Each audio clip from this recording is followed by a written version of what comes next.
สบาย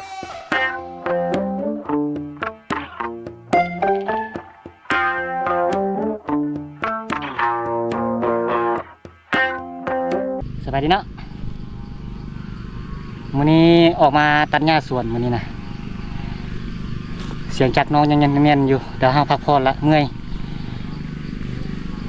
เดินออกกำลังกายวันหนึ่งเนาะค่อนข้างเมื่อยนิดนึงตอนนี้ตอนพักตอนเที่ยงเนาะสิมาเนาะยิงนกน้อยแถวเที่ยงนี่ละปลใหญ่บ่ได้เข้าเนาะสอกยิงก็ฮอกแกแห่กันมันบ่ได้ไปแล้วบัดนี้นะคิดว่าประมาณเดือน10พุ่นละจึงสิได้ไปเพราะว่าคาเนาะเพราะว่าเมียเดือนคองแล้วเตรียมจะเกิดลูกเขาจะนัดวันที่10 ปลายนี่เขาก็เลยบ่กล้าไปใส่เนาะเพราะว่าอยู่เฮือนก็มีแต่เฮากับเมียเนาะแล้วก็ลูกน้อย4-5 ปีผู้นึงต้องได้อยู่เนาะว่าเมียเจ็บท้องตัวใดก็ต้องได้พาไปห้องหมอเขาก็เลยบ่ได้เข้าป่าแต่ว่าเขามาส่วนใกล้ๆนี่ก็เขากลับเวียนอยู่กับสิบุเป็นอย่างเนาะก็สิเลาะยิงนกน้อยก็สิยิงเลยเนาะบ่จำเป็นนกหอนก็สิยิงเลยเพราะว่านกกันอยู่เขตนี้มันบ่หลายปานใดคันฮอดยามมันมาคอมนี่ได้เรื่องนี่เนาะคือปีกายนี่เขามาเลาะยิงก็ได้30 ตัวได้นกหอนนกหยังเนาะแต่ว่าตอนนี้มันบ่ทันมีมากหยังโอเคเดี๋ยวสิเลาะยิงที่เห็นนกน้อยเนาะสิเจาะเข้าไปยิงเนาะนกจิก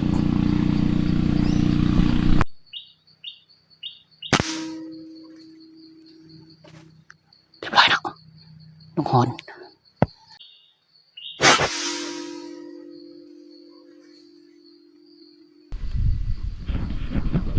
ตัวนี้มันทีมเนาะเลาะอ้อมทีบเนาะแต่ว่าบ่มีตัวนก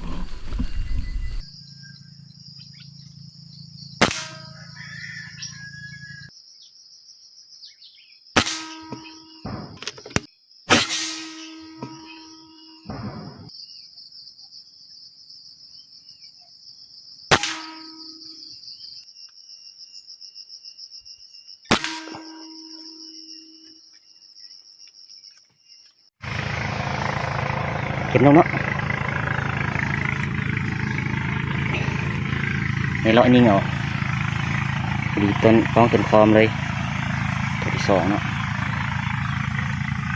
ยิงง่ายๆเดียวกันเลยแถวนี้นะตัวที่3เนาะ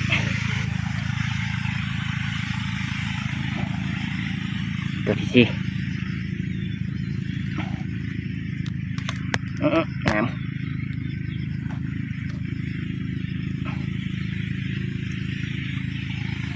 เดี๋ยวเนาะสิเราสอกยิงต่อกัน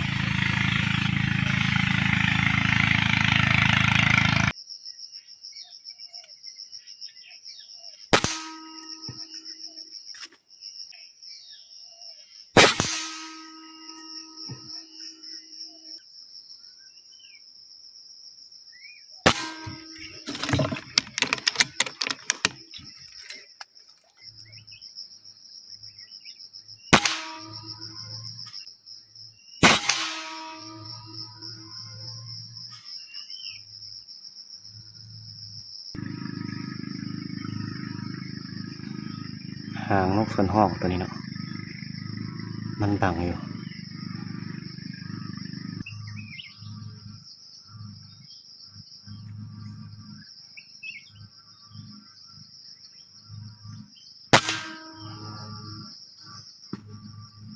เรียบร้อยเนาะนกส่วนหอก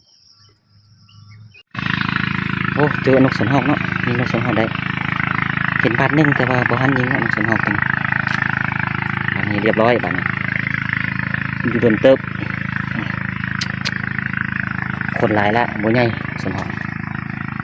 โอเค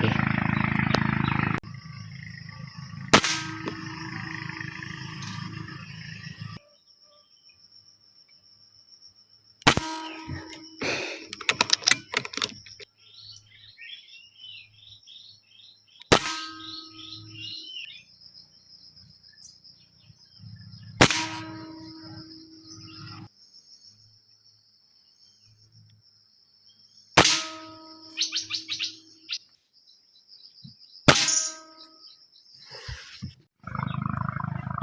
อาหอนี้เนาะสองตัวโอเคเดี๋ยวฟอกต่อกันฟ้ายังครึมๆอยู่เตรียมฝนตกอีกละเช่นเอาสวยละ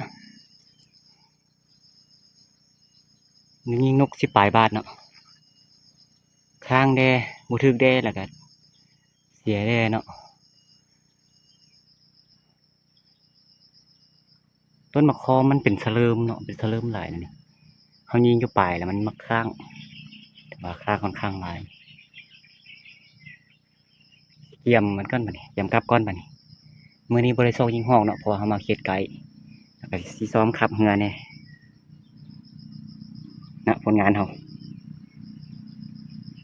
1 2 3 4 5 6 7 8 9 10 11 12 13 ตัวเนาะเขายิงประมาณ7 โมง10 โมงเนาะใช้เวลายิงประมาณ2-3 ชั่วโมงโอเคเนาะสำนี้เนาะ